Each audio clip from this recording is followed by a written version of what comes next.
Here's what's coming up tonight on Inside City Hall. Sheriff Tom Hood from Madison County, so I'm very excited to have him as my running mate. Bruce Blakeman has officially picked a candidate to be his lieutenant governor in his bid to unseat Kathy Hochul. We'll bring you the details in a minute.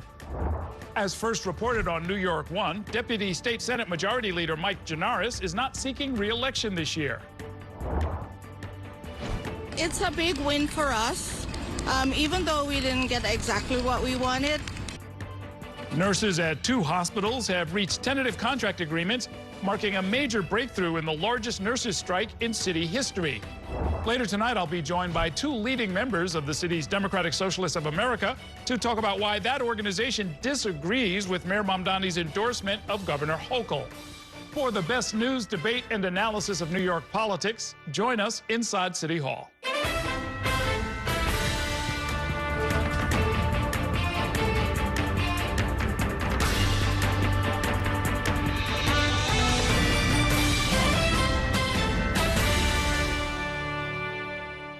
Good evening. Welcome to Inside City Hall for Monday, February 9th, 2026. I'm Errol Lewis. In less than 24 hours, the Republican candidate for governor swapped out one upstate sheriff for another as his running mate. Nassau County Executive Bruce Blakeman first offered the job to Fulton County Sheriff Richard Giardino, causing an uproar among Republican leaders. So earlier today, he's switched courses and tapped Madison County Sheriff Todd Hood instead. Our State House reporter Bernadette Hogan has been following the drama and joins me from Albany with tonight's top story. Good evening, Bernadette. Good evening, Errol. And Bruce Blakeman did explain to New York One why he chose one sheriff over another over the last 24 hours. We talked about what the campaign would be like and how much time he would have to devote to it. Explaining what he thought was a done deal by Super Bowl Sunday. Republican gubernatorial candidate Bruce Blakeman told New York One about how his decision to tap Fulton County Sheriff Richard Giardino as his running mate fell apart. We pretty much had an understanding that that he would be the guy, but of course he wanted to think about it with all of his responsibilities that he has, and we came to a discussion last night where basically he said he's going to take a pass on it, and I said no problem. But Republican Party sources told New York One Giardino raised eyebrows and alarm bells. The sheriff told New York One's sister station he thinks his background fell afoul of the vetting process.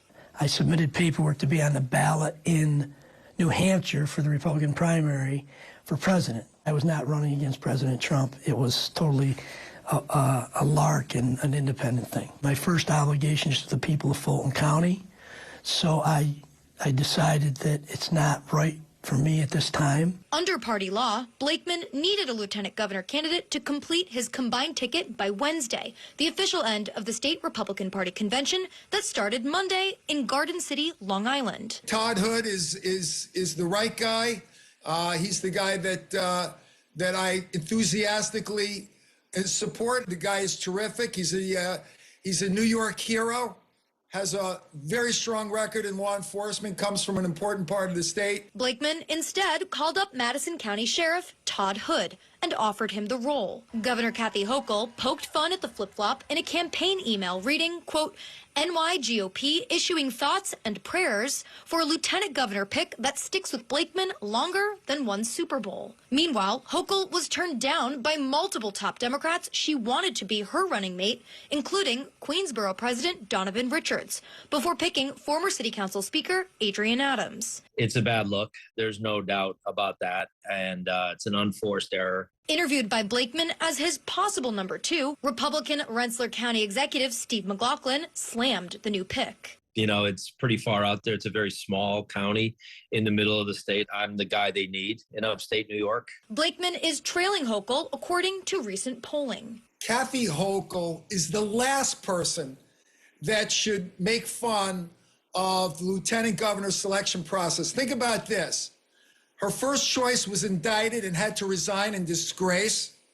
And her second choice is now running against her for governor. And Blakeman did appear with Hood earlier today on Long Island. Errol? So it seems like bad luck all around when it comes to these lieutenant governor picks. Did Steve, if I understood that right, Steve McLaughlin of Rensselaer County was hoping he would be picked? Well, he told me he was interviewed 2 weeks ago. He talked to Bruce Blakeman and other Republican Party leaders, and he said at the time he was interested in the job. But then when I interviewed him earlier today, he said that he did not want to play second fiddle and be anybody's second choice. Okay. Thanks very much, Bernadette. One of the most powerful lawmakers in Albany is stepping aside. Queens State Senator Michael Giardino will not seek re-election this year, wrapping up a 26-year legislative career that began in the state assembly and saw him orchestrate Democrats' return to power in the Senate. Our Bobby Cusa has more. Good evening, Bobby. Good evening, Errol. And for years, Michael Giardino has been the highest-ranking state senator representing any part of the city. His Western Queens district includes Astoria, Woodside, Sunnyside, Elmhurst, Ridgewood, Maspeth, and he has really left his imprint on state politics, but has now decided it is time to exit the political stage. I think that I've learned about how to make government function better. That was then Assemblyman Michael Giardino in 2010, before he won a seat in the state Senate. Not only would Giardino rise to become Deputy Majority Leader, the Senate's second in command, he was instrumental in helping Democrats win a firm grip on power in 2018. He recruited candidates to knock off members of the Independent Democratic Conference, or IDC, a group of breakaway Democrats who aligned with Republicans. I think the proudest thing I've done in over 25 years between the Assembly and Senate is secure, with Andrew Stewart Cousins, the Democratic majority in the Senate. That one pivotal moment has set the stage for thousands of laws to be written here in New York. Those laws included expanded voting rights and abortion rights, criminal justice reforms, and laws to protect tenants. Some's going to pass today, some's going to pass tomorrow, some's going to pass next week, and the week after, and the week after, and the week after that. As his Western Queens district moved further to the left politically, Giardino shifted too. He allied with then Assemblymember Zohran Mamdani, helping push through a pilot program to run free MTA bus routes. What we're proposing today is a bold plan. I got to give a lot of credit to Assemblymember Mamdani. And he led the fight against Amazon's planned headquarters in Long Island City, which put him sharply at odds with then Governor Andrew Cuomo. What exactly is Amazon doing to justify their arrival here? He says he has no regrets about his role in blocking the project. Of all the things I've been involved in, that one seems the most prescient. Those jobs would have never materialized. The only thing that would have happened would have been a huge subsidy to a company that doesn't need it. And so looking back on it, I'm really proud of that decision. And Senator Giardino did have some designs on higher office. He flirted with running for state attorney general a couple times. And of course, he's #2 in the Senate, so potentially a successor to Andrea Stewart Cousins, but she doesn't appear to be going anywhere. So now this maybe opens up an opportunity for somebody else. And of course, opens up a state Senate seat in Western Queens, which we know is very left-leaning. This could be another DSA pickup potentially in the state Senate. When it comes to his impact, politically speaking, Senator Giardino was also involved in a lot of the redistricting, right? The redrawing of maps? Yes. In fact, he was basically the point person for Democrats in this last round of redistricting back in 2021, 2022. And he drew those maps that were basically gerrymandered to advantage Democrats and win them several more seats. Those were struck down by a judge, and then they had to go back to the drawing board and ended up with fewer seats in Congress. So that didn't quite work out as planned, but he was really the point person on a lot of state Senate initiatives, and in some ways was, sort of the face of the state Senate alongside Andrea Stewart Cousins, and very visible here in New York. So he's a young attorney with a young child and a ton of government experience. Do we know what he'll be doing next? Relatively young. I mean, I think he's 55, but he's been in Albany for 26 years, which is a pretty long career. But yeah, he has a 2-year-old. And says he really wants to spend more time with his family and with his mother, but who knows? Maybe we'll end up, we'll see him in the private sector where he can probably do better than his government salary. I would think so. Yes. Thanks very much, Bobby. We're going to take a short break now. When we come back, we'll talk about why former Mayor Eric Adams has agreed to pay $4,000 to the city's Conflicts of Interest Board. Stay with us.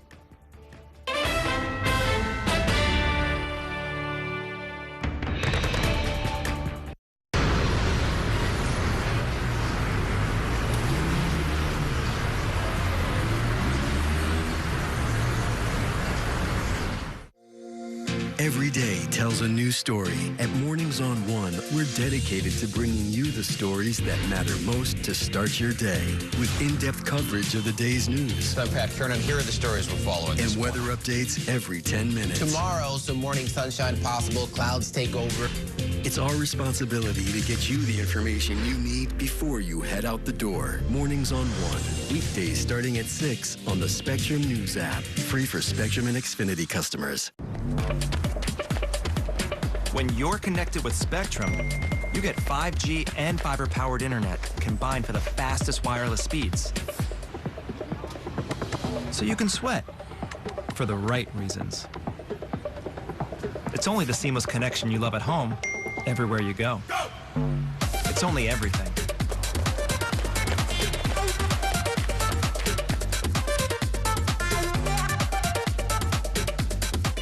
I'm Sandra, this is Jorge, and we were adopted in 2019. I remember when they first came to us, Michael was already a teenager. The whole cliche of they're so lucky to have you guys, and it's the other way around. They have changed our family for the better. They chose to love us. They didn't have to. They chose us. Family. Learn about adopting a teen from foster care. You can't imagine the reward. Visit adoptuskids.org. And that's a look at some of what's in the papers this morning. You done with the sports section? Today's story is about the latest chapter for a beloved local business. It's a beautiful day with temperatures in the 60s, but showers are expected in the next hour. In a city that's always on the go, it's important to stop to hear the stories that connect us. The news that matters to New Yorkers. That's what brings us together. That's Mornings on One. Weekdays starting at 6.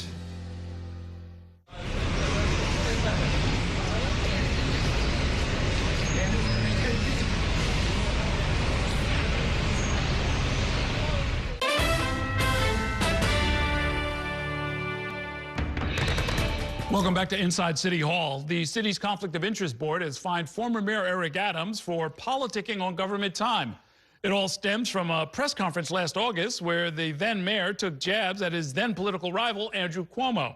Our Dan Rivley joins me now with the details. Good evening, Dan. Good evening, Errol. Would you pay $4,000 for this whistle? Because that's how much it's going to cost Eric Adams, who turned this cheap piece of plastic into a political stunt against his then rival for mayor, Andrew Cuomo. So the city's Conflicts of Interest Board issued the fine against Eric Adams, and it goes back to this news conference in August that Eric Adams held in City Hall. And as reporters were walking into the rotunda, they found this whistle and those you see on your screen on their seats. So naturally, one of the reporters asked, what is up with the whistles? And Eric Adams said that it was a commentary on the sexual harassment allegations that originally drove Andrew Cuomo to resign as governor. Here's how Adams described it at the time. Many of these women here are interviewing Andrew Cuomo, and they feel unsafe. They're going to have a whistle to help them through it, okay? I reached out to a spokesman for Andrew Cuomo, declined comment on the Conflict of Interest Board fine, but Andrew Cuomo has, of course, always denied those allegations and has defended himself, saying every district attorney who investigated it did not bring any charges against Andrew Cuomo. Now, in the disposition that Eric Adams had with the Conflicts of Interest Board, he said that he had directed staff to place these whistles on the seats of reporters, and at the time did not think this constituted any kind of campaign activity, but of course, now sees things differently in making this settlement with the Conflicts of Interest Board. A spokesman for Eric Adams issued this statement saying that the issue involved routine event preparation by staff and was never intended to support any political activity. There was no misuses of public funds for campaign purposes. The statement goes on to say that Mayor Adams takes ethics and compliance seriously. Also, the Conflicts of Interest Board issued a $2,000 fine against Republican City Councilwoman Joanne Ariola, again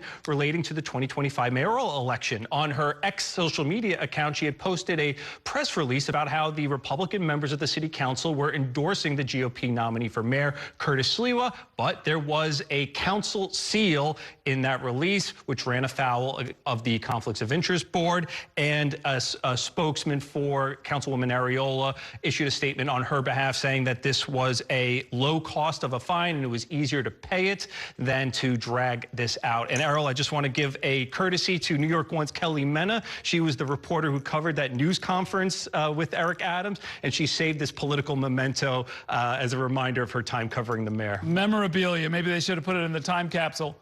If the mayor had done the same silly stunt a few yards over on the outside the building on the steps of City Hall, then it would have been political activity that's allowed, right? That and not having your City Hall staff do it. You have a campaign volunteer, which is interesting. There's so much political activity on the steps of City Hall, but you're right. You pass those doors, you use city property inside, you use City Hall staff. Now you're going to get in trouble here. Okay, that's for everybody to keep in mind. Thanks very much, Dan. There seems to be a breakthrough in the largest nurses' strike in city history. Earlier today, striking nurses at Montefiore and Mount Sinai say they've reached tentative agreements with those hospitals to end a nearly month-long strike. But nurses at New York Presbyterian are not part of the agreement. New York One Nia Clark has the latest. I'm feeling relieved, actually. We're excited. We're elated, actually. It's been an ordeal. Well, it's a big win for us. Nurses on the picket line outside of Mount Sinai Hospital on Madison Avenue Monday, cautiously optimistic after their union has reached a tentative deal to end their nearly month-long strike. Overall, as far as health benefits we receive, we retained our pension, we retained our staffing language. All the things we fought for 3 years ago, we were thankfully able to retain, and that was from being out here and The New York State Nurses Association says a tentative agreement with Mount Sinai Hospital Systems and Montefiore could send more than 10,000 nurses back to work as soon as this weekend. It includes a salary boost of 12% over 3 years. Health care for regular full-time nurses, which was on the chopping block, won't change. Union members are voting on the agreement through Wednesday. If a majority vote for the deal, it's ratified and nurses will return to work on Saturday. The strike started on January 12th, and as the strike heated up, the temperature dropped. Sub-freezing conditions kept many nurses off of the picket line for the last several days. Mount Sinai nurse Felice Rosen says the hard part is not over. We have people that stayed inside, that were colleagues, while we were out here fighting. It's going to be a challenge, but I'm sure we'll find a way to work together at some point. If more than half of the nurses in the union vote to approve this tentative agreement, then the contract becomes ratified, and about 10,500 nurses from Montefiore and 3 Mount Sinai hospitals will return to work by Saturday. New York Presbyterian, on the other hand, tells New York One that they have reached a tentative deal to end the strike there, but the nurses union tells us that they have not reached a deal to send more than 4,000 nurses from that hospital back to work. So we'll keep you updated on that developing story. Reporting from Manhattan, Nia Clark, New York One. It is time now for a break. Coming up, some key endorsements are starting to come in for the key congressional race to replace Jerry Nadler in the House of Representatives. We'll tell you all about it in 2 minutes. Stay with us.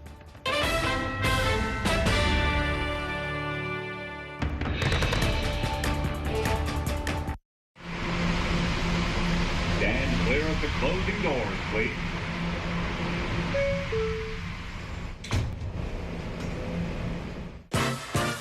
There's nothing quite like the feeling of going to the theater. Onstage celebrates that excitement every week by taking you behind the scenes with the latest news and in-depth interviews of the hottest shows on and off Broadway. So grab a seat, because this is a show you won't want to miss. Join us every Saturday and Sunday at 7:30 p.m. for Onstage. Onstage is presented by your Tri-State Cadillac dealers. Discover which Cadillac is right for you and elevate your journey. It's only a hike. It's only made possible by Spectrum Business connecting healthcare providers of all sizes. Like hospitals relying on the Spectrum Fiber broadband network with industry-leading reliability. Practices keeping patient data safe with advanced security. Pharmacies accessing records in the cloud without fail. It's tailored connectivity solutions built for life-changing moments. It's only a hike. It's only everything. Spectrum Business.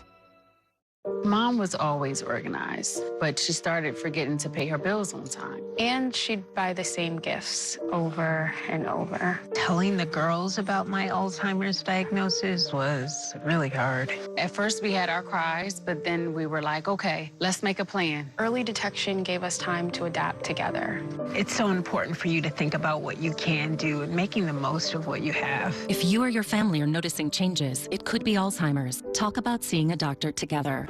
From my time growing up in Queens watching New York One to my time reporting here, I've seen how quickly a story can change. At News All Day, we bring you the news as it's happening, from around the boroughs to local government to your neighborhood, because our city never stops moving.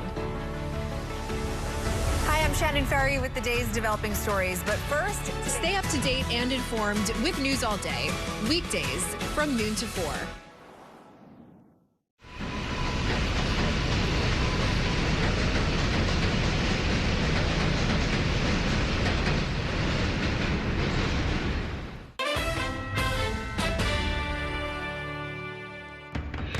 Welcome back to Inside City Hall. 2 heavyweight endorsements just dropped in the crowded race to succeed Jerry Nadler in Manhattan's 12th Congressional District. Nadler himself has announced his support for Manhattan Assembly member Michael Lasher. And New York One has confirmed that former Speaker of the House, Nancy Pelosi, plans to endorse John F. Kennedy's grandson, political commentator Jack Schlossberg, another candidate. New York One Shannon Ryan joins me now from Washington, D.C. with the latest. Shannon, we don't typically see Pelosi get involved in local primaries. Why is she stepping into this race? Errol, no, we don't, but we have seen her make exceptions for Kennedy's, perhaps most notably a Senate race back in 2010 out of Massachusetts. And I spoke with a source who was close to this decision. He tells me it really comes down to those personal ties. Nancy Pelosi has known the Kennedys for most of her life. As I'm sure you know, Errol, her father was the mayor of Baltimore, and he actually used to work with JFK at the time. So she's known Jack most of his life. There's also a personal connection between Michael Lasher and the incumbent, Jerry Nadler, right? Errol, there certainly is. So Lasher's first job in government, I should say, was actually working for Nadler. At one point, Nadler's son was even working under Lasher, doing some campaign work. But that was a really long time ago. I believe he said it was 18 years ago. So Nadler has been certain to praise his record of public service. Well, at the same time, he somewhat used that to take a stab at Schlossberg, if you will, highlighting what he characterizes as his lack of a record in regards to public service. Okay, so now how are these endorsements being received? On the Hill, nobody's really surprised. I think everybody understands that this comes down to personal ties. What I think will be most interesting to watch is how voters respond, especially at a time where we're seeing young progressives sort of move away from the old guard. Will these endorsements from the old guard help or hinder these candidates? And that's something that I asked Lasher earlier. Take a listen, Errol. I share voters' frustrations with the Democratic Party. I think the party is failing to meet this moment in all kinds of ways. And part of what my campaign is about is how we can be more aggressive and strategic in fighting back and speaking with moral clarity, in using the tools available to us to thwart the Trump agenda.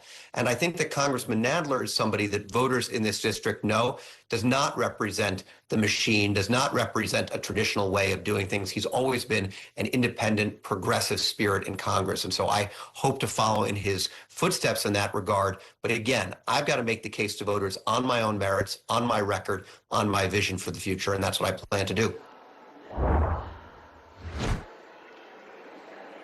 And on that topic of needing to prove oneself, your own merit, your own record, we've also seen earlier in the campaign opponents try to paint Schlossberg as, for lack of a better term, this was the word they used, a Nepo baby. So given the fact that this endorsement is linked to his family's history, it'll be really interesting to see if his opponents use this as political fodder, Errol. All right, thanks very much, Shannon.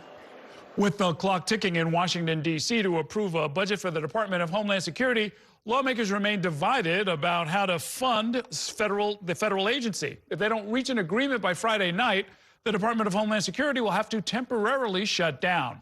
Spectrum News' Taylor Popolars has the details from Washington. Funding for the sprawling Department of Homeland Security runs out Friday night. The latest partial government shutdown threat comes as lawmakers remain divided over funding levels for DHS after the shooting deaths of Renee Good and Alex Preddy by federal agents in Minneapolis. I'm sorry to say we've made little progress in reaching an agreement. Democrats say legislative changes are necessary to lower tensions between federal immigration officers and the communities they are being deployed to. In exchange for DHS funding, Democrats want more targeted enforcement for officers to stop wearing masks, increase coordination with local and state police, and mandatory body cameras, among other things. All we're asking is that ICE and other federal immigration agents adhere to reasonable standards. But Republicans say much of it is unrealistic. And I expect that the Trump administration, with the full backing of congressional Republicans, will continue to resist any effort to make it harder for law enforcement to detain and deport dangerous illegal aliens, which is what many of the Democrats' demands would do. And they accuse Dems of punishing all of DHS over specific concerns around immigration enforcement. The agency employs nearly 300,000 people and includes the Coast Guard, TSA, and FEMA. A White House official tells Spectrum News that President Donald Trump wants the government to stay open, and his administration is working with both parties to avoid a shutdown. Reporting in Washington, Taylor Popolars, Spectrum News. It is time now for a break. Coming up, I'll be joined by members of the city's Democratic Socialists of America to discuss the race for governor and that group's displeasure with Mayor Mamdani's backing of Governor Hochul in her re-election campaign. Stay with us.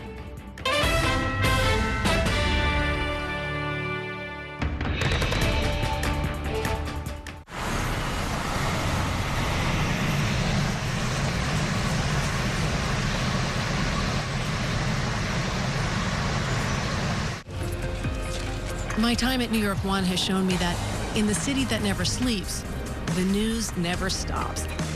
So as the day winds down, turn to the rush hour. Good afternoon, I'm Monica Burke. To catch up on the stories that matter across the 5 boroughs, with in-depth interviews from the city's newsmakers, plus the latest forecast. Catching you up with today, preparing you for tomorrow. Right here on the Rush Hour. Weekdays from 4 to 7 p.m. It's only a slice. It's only made possible by Spectrum, connecting businesses of all sizes, like small businesses, instantly serving up orders and inventory on the Spectrum fiber broadband network. And factories, seamlessly connecting to farmers in the field with tailored solutions that always deliver. It's only a slice. It's only everything. Get your business free fiber-powered internet forever. Call to find out how. I'm Chris Jakovic. I served in the United States Air Force, and I deployed 3 times. So in 2017, I was serving as an Air Force First Sergeant. Our motto in that role is, my job is people, everyone is my business. But unfortunately in that year, I would lose my own brother, Lance Corporal Adam Jakovic, to suicide. The majority of veteran suicides are from guns. I store my weapons securely, not only for myself, but for my family. My service never stops. At Spectrum Noticias, we recognize that our New York City community is vibrant and diverse. Spectrum Noticias delivers balanced coverage of the stories that matter in our communities and across the country. Our journalists are based in the neighborhoods we cover, ensuring you get in-depth reporting on what's happening in the places we call home. So join us at Spectrum Noticias. We're always on, always there for you. Now available on your TV. Check your local listings. Also available on the Spectrum News app.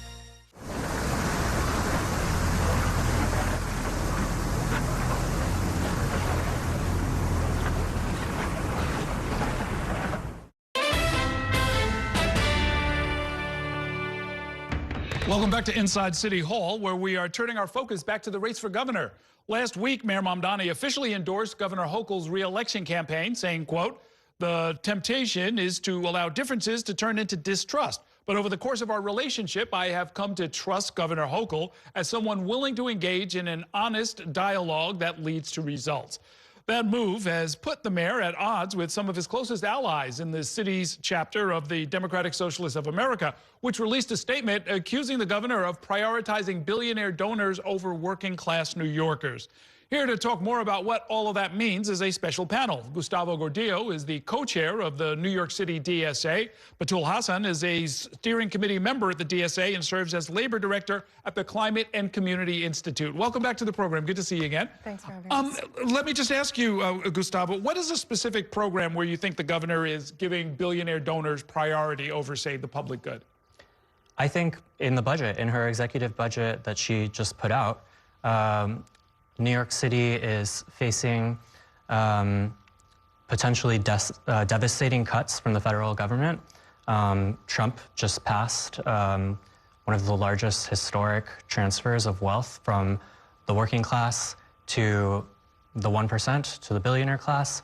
And Hochul's executive budget does not reflect the reality that we need to increase taxes on the wealthiest in New York in order to be able to pass the affordability agenda. You know, I read your organization's statement about that, and it reiterated the call for higher taxes on the rich, but it wasn't connected to any particular program or initiative or, you know, tax alteration that you were calling for. Is this the idea that you should tax the rich just because you should, or is there a specific thing you want to do with the money? Well, the wealthiest in New York have seen a steep decline in their top tax rates over the last 60 years. And we think that was the result of a neoliberal agenda to take power away from the working class and to increase it in the hands of the few. We are specifically committed to universal childcare with fair wages for childcare providers, to fast and free buses, and to building affordable housing. And particularly to the first two, we do need more revenue from the state. But on top of that, as we've heard in the last month, New York City is facing potentially a $12 billion deficit over the next 2 years, the next 2 fiscal years. Yeah. So when we win new revenue, we'll need to distribute it among a number of needs. Okay, and Batul Hassan, when Governor Hochul, for instance, says that she wants to put more than $1 billion towards universal childcare to help launch the program in New York City, it's not clear whether we have, at this point, the personnel, the spaces, the capacity to even spend that at this point. Is the idea to sort of, get the resources regardless of whether or not they can be deployed immediately? I think the program that was announced is a huge step forward for universal childcare. I don't think any of us expected that in Zoran's first weeks in office, we would be establishing fully universal childcare. Of course, it needs to be rolled out along a number of years. But what's most important, we believe, to the success of such a program is stable, recurring revenue that we think should be raised through taxes on the rich who can afford to pay more. The wealthy are getting richer and richer as the working class is time and time again being told to tighten their belts, to do less with less. The money is there. New York is a huge economy and it continues to grow. And for the public goods that New Yorkers deserve, we need to pay for them. The organization, I don't know if it's an organization or a caucus, Socialist in Office, I think of it as a mini caucus of state legislators who are DSA aligned or DSA members, right? Is there a comparable group for the city council? There's the Progressive Caucus, but that's a broader group, and we also have City Socialists in Office, which is the committee through which we organize with our socialist electeds. Got it. What do you think the council should be focused on? Do they have a role in this question of redistribution? Definitely. So we have 3 key tax bills that we're prioritizing for this budget. 2 of which are at the state level, but 1 of which is at the city level. It's called the Fair Share Act, and it's held by Assemblywoman Ferris DeFrant-Forrest. It would raise taxes on people who make more than $1 million a year. Currently, in the city, it's a flat tax rate. So if you make $70,000 a year, you're paying the same amount the same rate in taxes as someone who makes $1 million a year. We believe that people who are making $1 million a year can afford to pay a little bit more in taxes and to goods that provide services to all of us. And what would you say to a millionaire? I've interviewed some of them who have said, look, we'll play along, like the payroll mobility tax and some other taxes that they actually have supported, and, arguably the congestion pricing is a tax. They've supported that as well. But what they say is what matters is what we do with it. That gets back to the issue I had raised before. Is that a valid sort of response, do you think? We live in a society where billionaires and the rich use philanthropy to attach strings to how their money is spent when they try to put it in the public good. And it's really not up to them to decide how our common resources are spent. It's up to the voters and the people and the representatives that we put into office. But of course, you know, like any constituent, it's valid to ask, where's the money going? Sure. But they don't have an outsized say. Let me ask you about whether your organization will be considering an endorsement of the Democratic ticket that's running against Governor Hochul. You're not happy with what she's doing, but Antonio Delgado is running with a running mate, India Walton, who I know was supported by Buffalo DSA when she ran for mayor a few years ago. Is that a race you're going to get involved in? We've had discussions and we've been assessing whether it would be a campaign that would further our fight for the affordability agenda. And we haven't really taken a position yet. I think we'll keep an eye on it. But we're really focused on building a mass movement that can go to Albany on February 25th. We're trying to send thousands of people. So if you're a viewer and you want to raise taxes on the rich, sign up to go to Albany on February 25th. Is the theory there that the pressure will convince people who otherwise would not have supported the higher tax to go ahead and do that?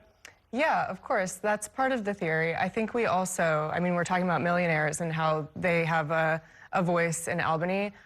Working class people deserve a voice in Albany too, and we want to make sure that by sending thousands of people to Albany, we're making that heard. More than 75% of New Yorkers support taxes on the rich to pay for public goods. That's something that legislators should hear and something that that constituents deserve to have heard. It's also, we've been canvassing, we've been volunteering, we've had volunteers out in the bitter cold. Over the last couple of months, we've knocked on 30,000 doors so far. DSA in partnership with Our Time and many other organizations. So the work has continued since the campaign. And I'll say, I mean, Zoran himself has been very consistent through the course of his campaign that we need taxes on the rich to pay for the affordability agenda. And he's been consistent as mayor, too. So we see ourselves as carrying out his agenda. Is there a stick that goes with that carrot? In other words, you'll go up there and you'll make a persuasive case. If people don't decide to support the idea of a tax, can they expect a primary from a DSA candidate? That is how it works. Currently, we're running a slate of 6 candidates for the state assembly. 4 of them are challenging incumbents, almost all of whom have not signed on to support our taxes on the rich. And when an assembly member, when an elected official is blocking power for the working class, we will go after them. Okay, we'll see you as we get closer to primary day. Thanks so much for coming by. Great talking with you. Thank you. All right, we're going to take a short break now. When we come back, I'll talk more about Governor Hochul's re-election bid with my weekly Consultants Corner. Stay with us.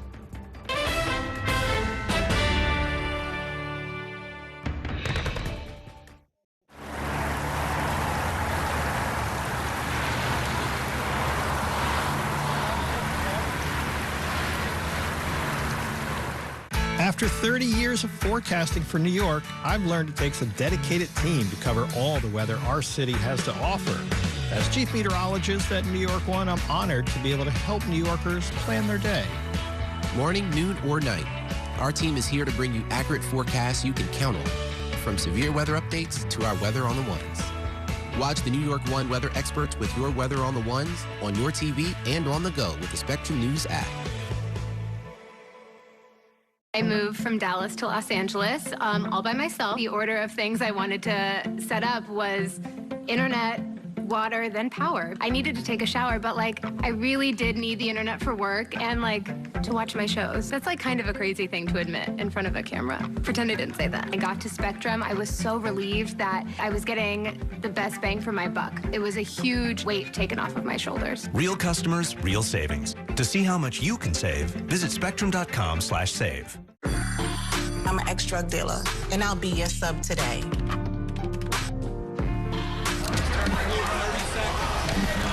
2 milligrams of fentanyl can be lethal. A lethal dose is in here. Who gets it, I won't know. It's cheap, it's potent, and it's profitable. The sad reality is fentanyl is being mixed into everything now. More kitchen now. My father was a New York City firefighter. My mission, like his, is to serve New Yorkers in a city that doesn't stop when the sun goes down. Being with New York One since the beginning, I'm now honored to join you even earlier each weeknight. Starting at 8 with New York Tonight, we'll explore the latest news developments, followed by New York One at 10 to wrap up your day. So join me each weeknight starting at 8 right here on New York One.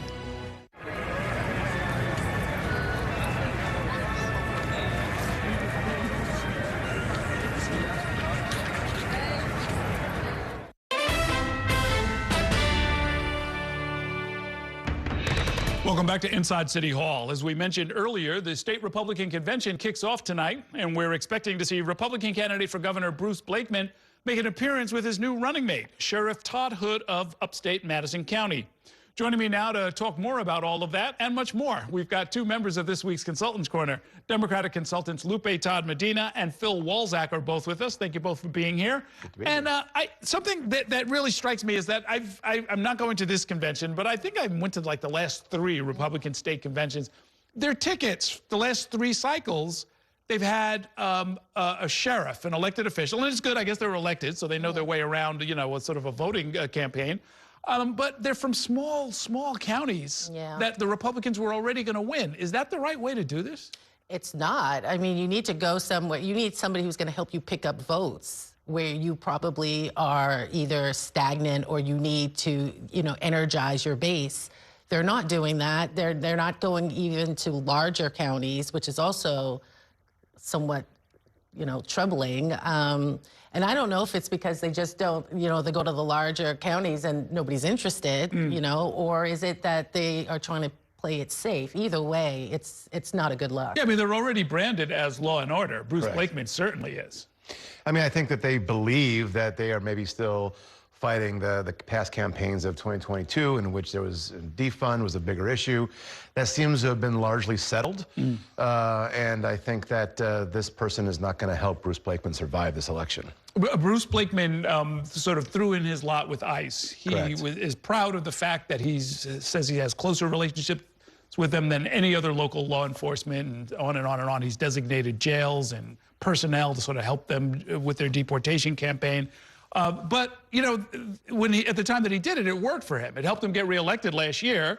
I assume that the cycle could turn around, right? I mean, ICE is pretty unpopular now, according to the polls, but it's possible that that could change. Look, anything is possible. I think that it's highly unlikely. I mean, ICE has become one of the more radioactive institutions in the country politically, and the backlash we're seeing even in Republican members of the Senate and the House who are seeing the outrage on the streets and in communities at some of the violent and aggressive tactics that have resulted in 2 people being killed. So it's really not the kind of association, especially in a blue state, especially in a year which will likely be a MAGA backlash year from all that we're seeing, where that doubling down, tripling down actually helps you. I feel like it's probably going to be a tough go for Mr. Blakeman. If it is a MAGA backlash year, if Trump's unpopularity and some of his controversial stances work against Republicans running at local levels, can Blakeman kind of take a different direction? I don't know if he can necessarily disavow Donald Trump at this point. They're personally very close, but and also in what direction? His lieutenant governor is a sheriff, and the one before that was a sheriff. So he's still on that law and order cadence. I don't know how he can shift, even if short of him disavowing Trump. Well, talk about affordability. Try and change the subject. I don't see how he can do that. I don't think he has that knowledge. I just don't think he has it, that knowledge base to even be able to flip to talk about affordability. I don't think that's in his repertoire. You know, it's always a mystery to me, because when you hear the critique from Republicans, fact by fact, you know, it actually sounds about right. They're saying we keep losing population. The one-party rule is never good for any place, and New York is not an exception. The upstate economy is being left behind or is in a shambles. We're losing the race, the competitive race to make it an economically viable place to raise your kids, and the taxes are too high. And then you go point by point, I'm like, yeah, that all sounds right. And yet they haven't had a statewide victory since 2002. That's correct. And they seem to be on their way to have another disappointing year. We shall see. You mentioned DHS. If things don't change, it's possible that the agency will actually partially or fully shut down at the end of this week. Is that a symbolic victory for Democrats, or is this leverage where they might compel some changes? I think they are viewing this as a way to get some changes on the ICE debate. As I understand it, they've been able to carve out DHS from the other funding mechanisms that they're considering. So they're having a standalone debate on ICE, which as a political matter seems to be ground that is good for Democrats. As I said, you know, ICE has become very radioactive politically, and there's a real hunger to see real changes in how their operations go. So enough of the, you know, warrantless action, enough of the masks, enough of the hyper-aggressive cowboy tactics.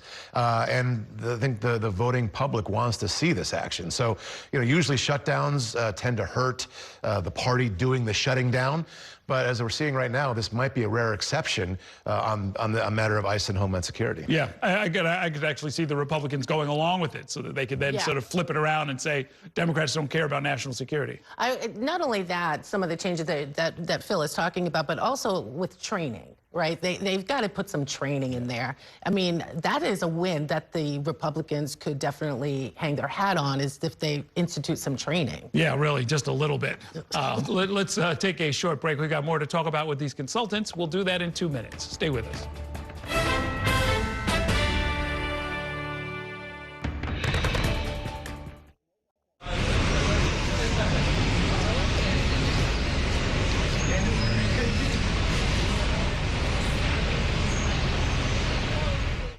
We have so many ways to stay connected.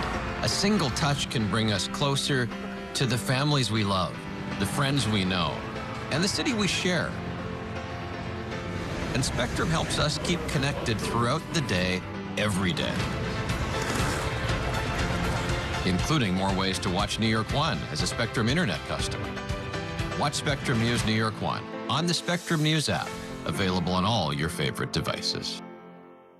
There's an international travel plan with Spectrum that was an additional $10 a month, as opposed to paying a ridiculous amount per day for roaming fees. This literally felt like my old phone carrier was reaching their hand into my wallet and just helping themselves to some of my cash. I like having no surprises when it comes to my cell phone bill. And with Spectrum, that's been the case. So it's saved me a ton of money. Real customers, real savings. To see how much you can save, visit spectrum.com/save.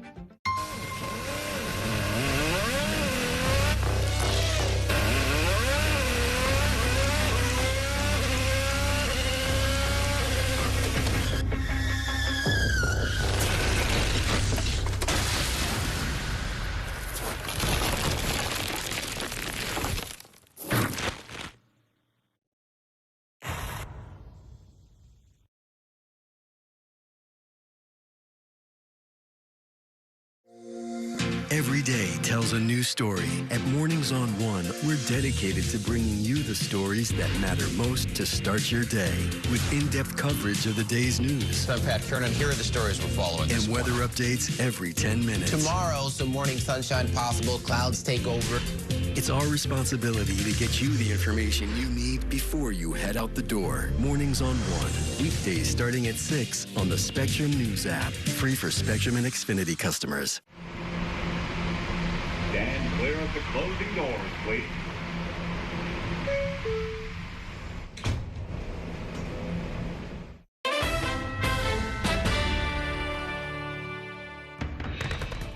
This is not about beef with the governor, nor it's any beef with her pick. This was about a down ballot risk. So you're now backing the governor and Adrian? Yes, I'm backing the governor. Did she yell at you running? No. Welcome back to Inside City Hall, where I'm once again joined by my Consultants Corner. Two Democratic consultants this week, Lupe Todd Medina and Phil Walczak. That was the the Kings County Democratic chair explaining why she'd gone from opposing Kathy Hochul's choice as governor to then supporting it. Kind of a round trip in 1 week. What's that all about? I have no idea. And I don't think a lot of people know. I think it's something, it's personal. I don't think that it was necessarily something that was discussed with the full, her full party. But I do think she, at the end of the day, did the right thing, which was get back on board. There was no reason to, as soon as the announcement came that Speaker Adams was the lieutenant governor choice for Governor Hochul, for her to then start to criticize and kind of, you know, put out their family business and family secrets wasn't really the best way to go. And I think that maybe cooler heads prevailed, and you know, she got back on board. One thing that Rodneyce Bichotte-Hermelin said that was not a secret was that Adrienne Adams didn't perform all that well in the Democratic primary for mayor. Got about 44,000 votes citywide. And that led her to say, I guess justifiably, is like, look, this is not a great vote getter. And that's one thing you do want on a ticket. Yeah, I'm not exactly convinced that Adrienne Adams is going to hurt down ballot candidates. I just don't think the argument is there. And I think in this episode, you know, it stands out because the convention the Democrats had was this amazing unifying experience. The entire House delegation, you know, a lot of other power players in the Democratic Party, and then you have this one kind of fly in the ointment out of the on the fringe here. It just seems like the room wasn't being read the right way there. And I think that as you mentioned, that her coming back on board quickly is probably the best thing. Yeah, and I will just say in defense, and granted, I will, you know, let me say that I worked on Adrienne Adams' mayoral campaign, so I'll say that. But also, let's not forget, her runway was very short. She was only in the race for 5 weeks. But what Adrienne Adams does give Governor Hochul is bona fides within the Black community, specifically in Southeast Queens, where there's chock full of Democratic moderate voters. She also, being that she was the former speaker of the city council, she understands the city. You know, she understands how to run stuff, right? And that's also what you want in your lieutenant governor. You want somebody that, in case something happens, somebody who knows how to run a government. And let's be honest, the time that she was speaker, she was practically running the city because Eric Adams was under indictment. He was underwater a lot. She was doing a lot of the heavy lifting for the city. Let me switch topics. We just heard from the Democratic Socialists of America, and they don't like the fact that Mamdani is endorsing Governor Hochul. But towards the end, you know, the co-chair mentioned that, you know, this is how it works. If you don't support increasing taxes on the wealthy and you're a legislator, we may come after you. He says they're running at least, you know, they're running several candidates this cycle alone.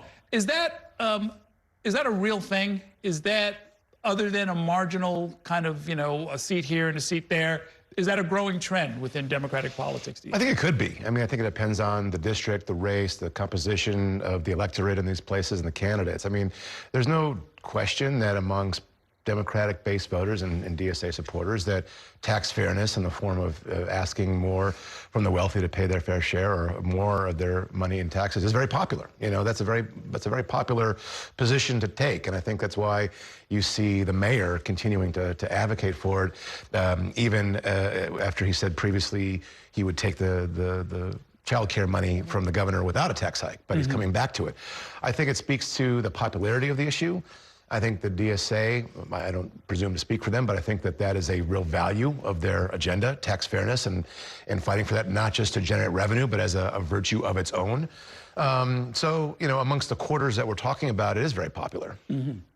My sense of it is that I feel like we've tried this before. Yeah, yes. You know, de Blasio went to Albany, had a bunch of rallies, demanded a tax hike. The governor at the time was Andrew Cuomo. He said, no way, I'll give you money for your pre-K program, but that's as far as it goes. And the legislature more or less sort of went the same way.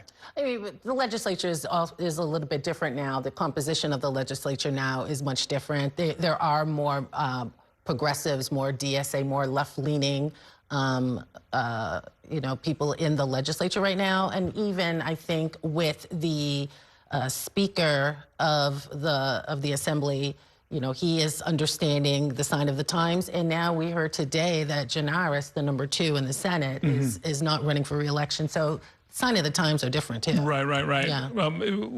Whether Mamdani gets it or not, the issue will remain. But how's Mamdani doing otherwise, especially around the cold weather? He's come under some criticism. I'll give him credit. You know, never have I heard that I can recall, like a mayor coming out and owning the mistake as quickly as he did. I think he realized we also have not had a cold snap like this for like 3.5 weeks. I don't think we were expecting that, but he did realize where he had made the errors. He's made up for it, and you know, now they're opening up the warming centers, they're taking the people off the street, because it's just not safe. It's just not safe. It's not about their rights at this point. It's about, I'm the mayor and I'm to protect the city and I'm going to protect you.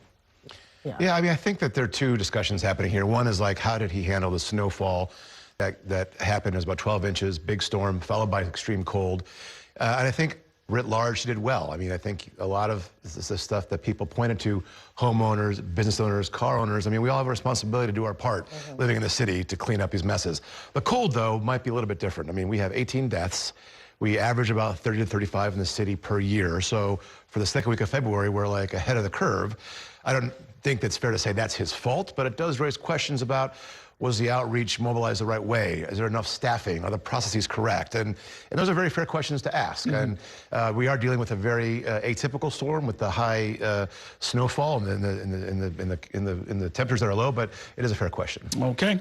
Thank you very much, Phil Walzak, Lupe Todd Medina. Great to talk with both of you. That is going to do it for tonight's show. Thanks for watching and have a great evening. We'll see you next time inside City Hall.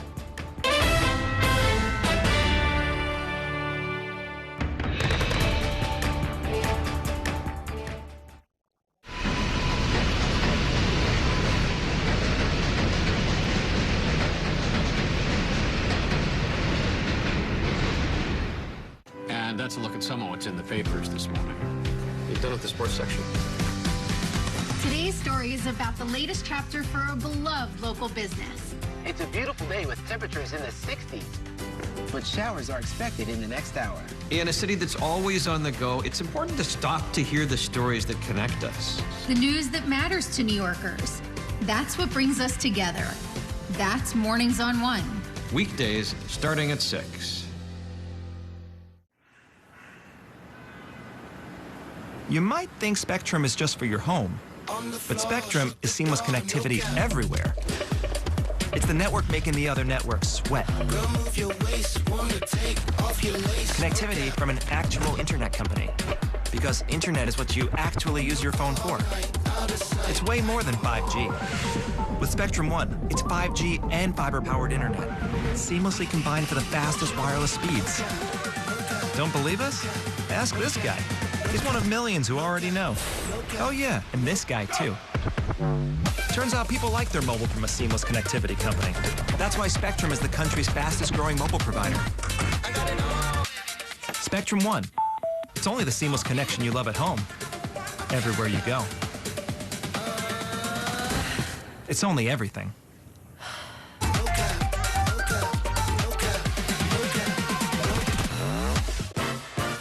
There's nothing quite like the feeling of going to the theater. Onstage celebrates that excitement every week by taking you behind the scenes with the latest news and in-depth interviews of the hottest shows on and off Broadway. So grab a seat, because this is a show you won't want to miss. Join us every Saturday and Sunday at 7:30 p.m. for Onstage. Onstage is presented by your Tri-State Cadillac dealers. Discover which Cadillac is right for you and elevate your journey.